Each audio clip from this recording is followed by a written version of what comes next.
राधे राधे। ओम गणेशाय नमः। ओम सरस्वती नमः। तो प्यार बंडिया रामायण लिखी और प्रॉपर्टी बंडी तो महाभारत। तो महाभारत नाम क्यों पड़ा था भाई? ये भरत के वंशज थे, कौरव और पांडव।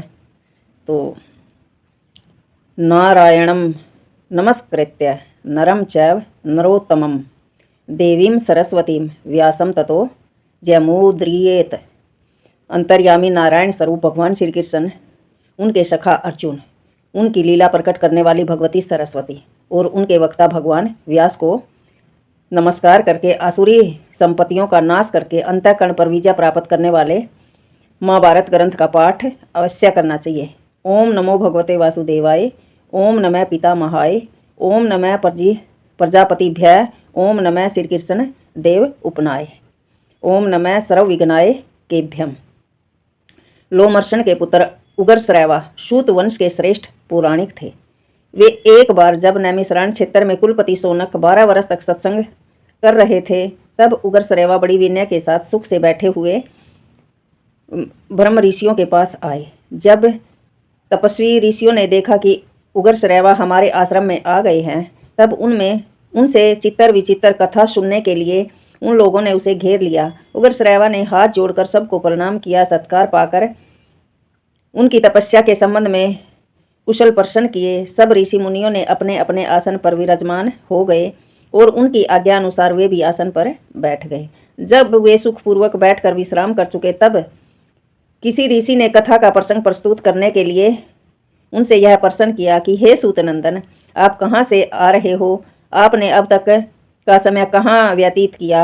उग्रश्रवा ने कहा, मैं परीक्षित नंदन राजसी जन्मेजय के सर्प सतर में गया था। वहाँ श्री व्यास जी के मुख से मैंने श्री भगवान के द्वारा निमित्त महाभारत ग्रंथ के अनेकों पवित्र और विचित्र कथाएं सुनी। इसके बाद बहुत से तीर्थों में के आश्रम में घूमकर समंत पंचक क्षेत्र में आया, जहां पहले कौरव और पांडवों का महान युद्ध हो चुका है। समंत पंचक का है कुरुक्षेत्र में आया, जहां पहले कौरव और पांडवों का महान युद्ध हो चुका है। वहां से मैं आप लोगों का दर्शन करने के लिए यहाँ आया हूँ। आप सभी चिरायु और ब्रह्मनिष्ठ हैं। आपका ब्रह्म तेज सूर्य और अग्नि के समान है। आप लोग स्नान जप हवन आदि से निवृत्त होकर पवित्रता और एकाग्रता के साथ अपने अपने आसन पर बैठे हुए हैं। आप कृपा करके बताइए कि मैं आप लोगों को कौन सी कथा सुनाऊं? ऋषियों ने कहा, हे सूतनंदन, श्री कृष्ण जी ने जिस ग्रंथ का निर्माण किया है और ब्रह्म ऋषियों और देवताओं ने जिसका सत्कार किया है, जिसमें विचित्र पदों से परिपूर्ण पर्व है, जो सूक्ष्म अर्थ और न्याय से भरा हुआ है, जो पद पद वेद अर्थ से विभूषित और आख्यानों में श्रेष्ठ है, जिसमें भरत वंश का संपूर्ण इतिहास है, जो सर्वथा सारे शास्त्रों समंत है और जिसे श्री कृष्ण की आज्ञा से व्यास जी ने राजा परीक्षित को सुनाया, जन्मेजय को सुनाया। भगवान व्यास की वही पापनाशनी, पुण्यमयी और वेदमयी संहिता हम लोग सुनना चाहते हैं।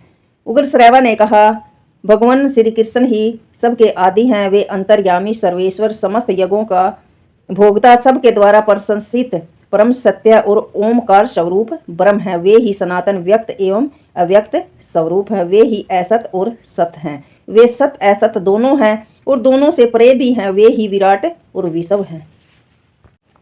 वे ही विराट विषव भी है। उन्होंने ही स्थूल और सूक्ष्म दोनों की सृष्टि की है। वे ही सबके जीवन दाता, सर्वश्रेष्ठ और अविनाशी हैं। वे ही मंगलकारी, मंगल स्वरूप, सर्वव्यापक, सबके निष्पाप और परम पवित्र हैं। उन्हीं चराचर गुरु नयन मनोहारी हरिकेश को नमस्कार करके सब लोकों में पूजित अद्भुत कर्मा भगवान व्यास की पवित्र रचना महाभारत का वर्णन करता हूँ। पृथ्वी में अनेकों प्रतिभाशाली विद्वानों ने इस इतिहास का पहले वर्णन किया है, अब करते हैं और आगे भी करेंगे। यह परम ज्ञान स्वरूप ग्रंथ तीनों लोकों में प्रतिष्ठित है। कोई संक्षेप से तो कोई विस्तार से इसे धारण करते हैं। इसकी शब्दावली शुभ है। इसमें अनेकों छंद हैं और देवता तथा मनुष्यों की मर्यादा इसमें स्पष्ट वर्णन है। ओम।